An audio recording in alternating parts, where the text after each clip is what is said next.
More often than not, the award-winning visual effects are the ones which eventually become the film's most unique selling point. You've got me! Who's got you? And in the last few decades, Hollywood has been the torchbearer of the VFX world, which has largely succeeded on the big screen in making the impossible world seem possible.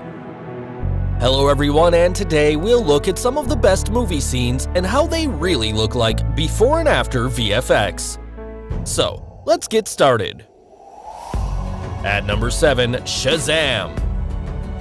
Shazam is truly one hell of a superhero film. It's a film where a boy becomes an adult superhero in times of need by just saying a single magic word, Shazam! And almost 500 VFX shots were filmed to make the superhero look real on the big screen.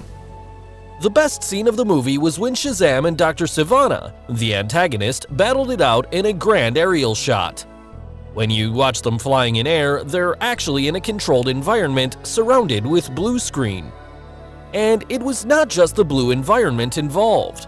To control their movements in the air, several people in blue bodysuits kept the hero and villain afloat by holding the two up in mid-air. The characters were flown in air using a weird contraption resembling a two-pronged tuning fork rig. Also, wires were attached to their backs to make them lift in the air. Not just this fight scene, many other effects were created using the fork technique. The several scary monsters you see in the movie were just few people dressed in weird suits on set, with CGI later added in. The famous bus sequence was actually shot with not one, but almost 5 to 6 buses, with some of them half-sized for certain scenes. So Shazam had a great balance of fantastic storytelling and special effects to eventually create a great visual spectacle. At number 6, I Am Legend.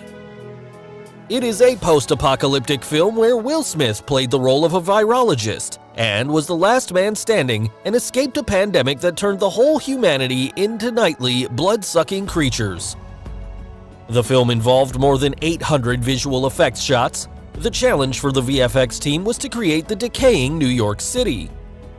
They achieved this by first removing any signs of human activity in the live-action plates, including any moving elements such as vehicles, pedestrians, and also electrical devices such as traffic lights, billboards, etc. Then they added aging and weathering to the cityscapes, so the whole sequence where Smith was seen walking around in the city was shot on stage. Only few abandoned cars and the grass covering where he walked on were real. Everything else was surrounded by blue screen and had to be created digitally. There was a scene where the virus-infected dog attacks Smith. Now, the team first pondered on creating the infected dog with prosthetics makeup and a green suit man. Instead, the realistic-looking dog was a lot more than just a man holding the puppet, and was completely computer-generated. This made the infected creatures in the film to look completely believable. At number 5, Jumanji: The Next Level. There's always a feel-good factor whenever we watch the Jumanji series of films. The visual effects in it ranged from a herd of ostriches attacking the characters to giant anacondas, hippos, horses, and the not-so-happy mandrills. To create this visual masterpiece, almost 5,000 VFX artists were hired by the various VFX companies. The ostrich attack was a famous scene in the film. Obviously, the birds weren't real and created using CGI. But to make the digital version of the bird that's twice the size of a human and looking different than their real-world equivalent was quite challenging. The feathers of each bird had their own dynamics and the artists could control it. The environment was windy, so they wanted the wind to be blowing right through the feathers and for them to feel alive. So the team generated all their footprints, feathers, and their interaction with sand and dust. In all, the movie involved more than 1,900 VFX shots to make the film look realistic on screen. At number 4, Guardians of the Galaxy. Oh, yeah. For a sci-fi film that has many interesting characters all traveling in outer space, a lot of digital stuff had to be created. So the film featured almost 2,800 visual effects shots, which made up approximately 90% of the film. Rocket the Raccoon and Groot the Tree were two famous characters that the team focused on quite a lot. For instance, when creating Groot, MPC realized early on that his eyes would be essential in maintaining the character's human qualities, as his face couldn't move in a way that humans do.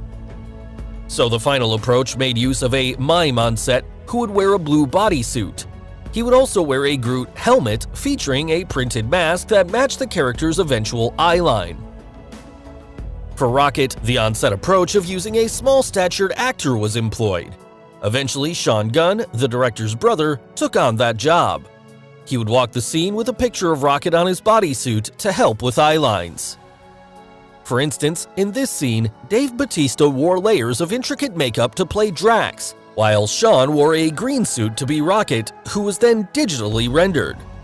Post-production, it was Bradley Cooper who gave Rocket his famous voice. Like how much this is gonna hurt.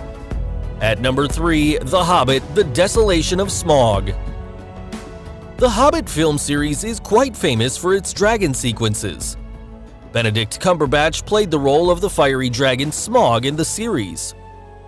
To resemble the movements of that giant creature on screen, he also acted for the role in a motion capture suit.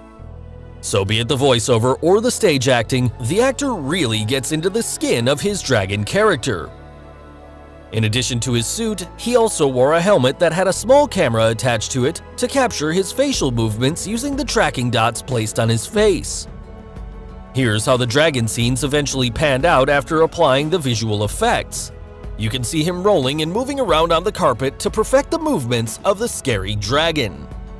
So the team built the dragon layer by layer, from the shape of his skeleton to the way he moves around to the texture of his skin. At number 2, Captain America: Civil War. There is one famous scene where the captain prevents a helicopter from flying away with just his bare hands. When we look at it the first time around, dragging that helicopter almost down to the surface seems impossible. To accomplish this scene, a helipad was built at the studio with a large prop helicopter already placed on a hydraulic arm. The set was surrounded by green screen so that it could later be replaced with the digital version. So the helicopter is CGI, while Chris Evans acts against a green screen on a motion-controlled rig. He grabs a controlled helicopter landing rod attached to the rig, and the rest is added digitally. So finally, the number 1 movie in our list is John Carter. This 2012 film received a lot of praise for its visuals. There are many scenes in the film involving VFX. For instance, the various scenes involving the alien creatures. To create the alien in this scene where he approaches John, the actor wore a gray suit and a helmet fitted with a camera to capture facial gestures. Also, the scenes involving the giant buggies on which the characters travel were actually shot on a custom-made stand-in buggy. Similarly, here you can see Andrew Stanton, the director, on set, where he is directing the actor sitting on a spaceship surrounded by giant green screens. So guys, hope you enjoyed this video, and do you really like movies involving VFX? And which one of the 7 movie scenes is your favorite? Let us know in the comments below. Do like and share this video with your friends on social media. For more such amazing things, don't forget to subscribe to our channel. And finally, thanks for watching.